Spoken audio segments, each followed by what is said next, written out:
ನಮಸ್ಕಾರ ಸ್ನೇಹಿತರೆ, ನಿನ್ನೆ ವಿಡಿಯೋ ನೋಡಿರ್ಬೋದು. ನೀಡ್ ಮನಿ ಫಾರ್ ಟಾಟಾ ಸಿಯರಾ ಅಂತ ವಿಡಿಯೋ ಮಾಡಿದ್ದೆ. ರೀಲ್ಸಲ್ಲಿ ಸುಮಾರು ಜನ ಪಾಸಿಟಿವ್ ಕಾಮೆಂಟ್ ಮಾಡಿದ್ದಾರೆ.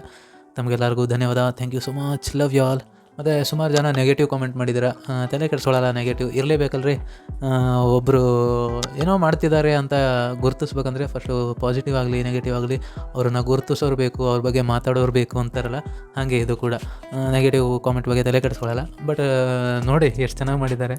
ಆನ್ಲೈನ್ ಬೆಗ್ಗರ್ಸ್ ಅಂತೆ, ಮತ್ತು ಎಜುಕೇಟೆಡ್ ಬೆಗ್ಗರ್ಸ್ ಅಂತೆ, ಮತ್ತು ಅಫಿಷಿಯಲ್ ಬೆಗ್ಗರ್ ಅಂತೆ, ಏನೇನೋ ಸುಮಾರು ಕಾಮೆಂಟ್ ಮಾಡಿದ್ದಾರೆ. ನಾನು ನೋಡಿದೆ. ಅದೆಲ್ಲ ಅವ್ರಿಗೆ ಇಷ್ಟ ಬಂದಿದ್ದು ಮಾಡ್ತಾರೆ ಬಿಡಿ. ಅಂದರೆ ಒಬ್ಬ ಕಂಟೆಂಟ್ ಕ್ರಿಯೇಟರು ಒಂದು ಕಂಟೆಂಟ್ ಮಾಡ್ಬೇಕಂದ್ರೆ, ಒಂದು ವೀಡಿಯೋ ಮಾಡ್ಬೇಕಾದ್ರೆ ಅವ್ನು ಏನೇನು ಎಫರ್ಟ್ ಹಾಕ್ತಾನೆ ಅನ್ನೋದು ನೋಡಲ್ಲ ಜನ. ನಾನು ಆ ವೀಡಿಯೋ ಮಾಡಬೇಕಾದ್ರೆ ಏನೇನು ಎಫರ್ಟ್ ಹಾಕಿದ್ದೀನಿ ಅಂದರೆ, ನಮ್ಮ ಮನೆ ಇರೋದು ಉತ್ರಳ್ಳಿಯಿಂದ ನನ್ನ ಫ್ರೆಂಡ್ ಹತ್ರ ಹೋದೆ ವಿಜಯನಗರದವರೆಗೂ ಬೈಕ್ ಮೇಲೆ ಹೋಗಿದ್ದು. ಬೈಕಿಗೆ ಒಂದು 50 ರೂಪಾಯಿ ಪೆಟ್ರೋಲ್ ಹೋಗಿರಲ್ವಾ. ಅದಾದಮೇಲೆ ವಿಜಯನಗರದಿಂದ ನಾನು ನನ್ನ ಫ್ರೆಂಡ್ ಸೇರಿಕೊಂಡು ವಿಜಯನಗರದಲ್ಲೇ ಬೈಕ್ ಬಿಟ್ಟು ಮೆಟ್ರೋಗೆ ಹೋದ್ವಿ, MG ರೋಡ್ಗೆ. ಮೆಟ್ರೋಗೆ ಹೋಗ್ಬಿಟ್ಟು ಬರಬೇಕಾದ್ರೂ ಕೂಡ ಮೆಟ್ರೋದಲ್ಲಿ ಬಂದ್ವಿ. ಹೋಗ್ಬೇಕಾದ್ರೆ 80 ರೂಪಾಯಿ ಖರ್ಚಾಯಿತು, ಬರಬೇಕಾದ್ರೆ 80 ರೂಪಾಯಿ ಖರ್ಚಾಯಿತು. ಎಲ್ಲ ಸೇರಿದ್ರೆ 250 ರೂಪೀಸ್ ಖರ್ಚಾಯಿತು. ಆಲ್ಮೋಸ್ಟ್ 350 ರೂಪಾಯಿವರೆಗೂ ಖರ್ಚಾಯಿತು. ಅಷ್ಟೊಂದು ಖರ್ಚು ಮಾಡಿಕೊಂಡು ಒಂದು ವೀಡಿಯೋ ಮಾಡ್ತೀವಿ ಅಂತಂದರೆ, ಏನೋ ನನಗೊಂದಿಷ್ಟು ಜನ ಫಾಲೋ ಮಾಡ್ತಿದ್ದಾರೆ ಇನ್ಸ್ಟಾಗ್ರಾಮಲ್ಲಿ. 81,000 ಜನ ಫಾಲೋವರ್ಸ್ ಇದ್ದಾರೆ.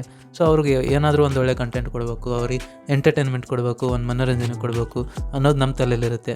ಅದಕ್ಕೋಸ್ಕರನೇ ನಾವು ದಿನ ಒಂದು ತಲೆ ಓಡಿಸಿ ಏನು ಮಾಡ್ಬೋದು, ಏನಾದರೂ ಡಿಫ್ರೆಂಟ್ ಮಾಡಬೇಕು ಅಂತ ತಲೆ ಕೆಡಿಸ್ಕೋತೀವಿ. ಅಷ್ಟೆಲ್ಲ ಎಫರ್ಟ್ ಹಾಕಿ ಅಷ್ಟೆಲ್ಲ ಕಷ್ಟಪಡ್ಕೊಂಡು ವೀಡಿಯೋ ಮಾಡಿದಾಗ ಜನ ಒಂದು ರೀಲಲ್ಲೇ ಜಡ್ಜ್ ಮಾಡಿಬಿಟ್ಟು ಏನು ಬೇಕಾದ್ರು ಹಂಗೆ ಹಿಂಗೆ ಅಂತ ಮಾತಾಡ್ತಾರೆ. ಪರವಾಗಿಲ್ಲ, ಅವರಿಷ್ಟ, ಏನಾದರೂ ಮಾತಾಡಲಿ. ಪಾಸಿಟಿವ್ ನೆಗೆಟಿವ್ ಒಟ್ನಲ್ಲಿ ಕಾಮೆಂಟ್ಸ್ ಬರಲಿ, ನಮಗೇನು ತೊಂದರೆ ಇಲ್ಲ. ಇನ್ನು ಕೆಲವೊಬ್ರು ಅಂತಾರೆ, ಏನು ವೀಡಿಯೋ ಮಾಡ್ತೀರಾ ಲೈಕ್ಸು ಫಾಲೋವರ್ಸ್ಗೋಸ್ಕರ ಅಂತೇಳಿ ಅಂತಾರೆ. ಅಲ್ಲ ಸ್ವಾಮಿ, ಯೂಟ್ಯೂಬು ಇನ್ಸ್ಟಾಗ್ರಾಮು ಅಂತ ಇರೋದೇ ಲೈಕ್ಸು ಫಾಲೋವರ್ಸ್ಗೋಸ್ಕರ. ಅದು ಬಿಟ್ಟರೆ ದುಡ್ಡು ಬರುತ್ತೆ ಈ ಇನ್ಸ್ಟಾಗ್ರಾಮಲ್ಲಿ. ಯೂಟ್ಯೂಬಲ್ಲಿ ಬಿಡಿ, ದುಡ್ಡಾದರೂ ಬರುತ್ತೆ. ಇನ್ಸ್ಟಾಗ್ರಾಮಲ್ಲಿ ವ್ಯೂಸು ಮತ್ತು ಫಾಲೋವರ್ಸು ಮತ್ತು ಲೈಕ್ಸ್ಗೋಸ್ಕರನೇ ವೀಡಿಯೋ ಮಾಡಬೇಕು. ಅದಕ್ಕೆ ಬಿಟ್ಟು ಯಾರಾದರೂ ದುಡ್ಡು ಕೊಡ್ತಾರಾ? ಇಲ್ಲ. ದುಡ್ಡುಗೋಸ್ಕರ ಮಾಡೋ ಹಂಗಿದ್ರೆ ದುಡ್ಡುಗೋಸ್ಕರ ಮಾಡೋದು ತಪ್ಪೇನಿಲ್ಲ. ಜೀವನಕ್ಕೆ ದುಡ್ಡು ಬೇಕಲ್ವಾ. ಸೊ ದುಡ್ಡುಗೋಸ್ಕರ ಮಾಡಿದ್ರೂ ತಪ್ಪಿಲ್ಲ. ಇನ್ಸ್ಟಾಗ್ರಾಮಲ್ಲಿ ಲೈಕ್ಸ್ಗೋಸ್ಕರನೇ ವೀಡಿಯೋ ಮಾಡಿದ್ರೂ ತಪ್ಪಿಲ್ಲ. ಅದಕ್ಕೋಸ್ಕರ ನಾನೇನು ಅಸಭ್ಯವಾಗಿ ಏನಾದರೂ ಮಾಡ್ತಿದ್ದೇನಾ? ಅದಂತೂ ಇಲ್ವಲ್ಲ. ಇನ್ನೊಬ್ರಿಗೆ ತೊಂದರೆ ಅಂತ ಕೊಡ್ತಿದ್ದೀನ? ಅದೂ ಇಲ್ಲ. ಸೊ ನನಗೇನು ಮಾಡೋಕ್ಕಾಗುತ್ತೋ ಅದನ್ನು ನಾನು ಮಾಡ್ತಿದ್ದೀನಿ. ಲೈಕ್ಸ್ಗೋಸ್ಕರನೇ ಮಾಡ್ತಿದ್ದೀನಿ, ಫಾಲೋವರ್ಸ್ಗೋಸ್ಕರನೇ ಮಾಡ್ತಿದ್ದೀನಿ, ಕಾಮೆಂಟ್ಗೋಸ್ಕರನೇ ಮಾಡ್ತಿದ್ದೀನಿ. ಓಪನಾಗಿ ಹೇಳ್ತೀನಿ, ಅದರಲ್ಲಿ ಏನೂ ಪ್ರಾಬ್ಲಮ್ ಇಲ್ಲ. ಎಲ್ಲರೂ ಮಾಡೋದೇ ಅದಕ್ಕೋಸ್ಕರನೇ ಅಷ್ಟೇ. ನೀವು ಏನಾದರೂ ಮಾಡೋಕ್ಕಾದ್ರೆ ನಿಮ್ಮ ಜೀವನದಲ್ಲಿ 4 ಜನಕ್ಕೆ ಒಳ್ಳೇದು ಮಾಡಿ, ಈ ಥರ ಕೆಟ್ಟ ಕಾಮೆಂಟ್ ಮಾಡೋದು ಬಿಟ್ಟು ಲೈಫಲ್ಲಿ ಏನಾದರೂ ಮಾಡಬೇಕು ಅಂತ ತಲೆಯಲ್ಲಿಟ್ಕೊಂಡು ನೀವು ವರ್ಕ್ ಮಾಡಿ. ಈ ಥರ ಬ್ಯಾಡ್ ಕಾಮೆಂಟ್ ಹಾಕೋಕ್ಕೆ ಟೈಮ್ ಸಿಗೋಲ್ಲ ನಿಮಗೂ ಕೂಡ ಆವಾಗ.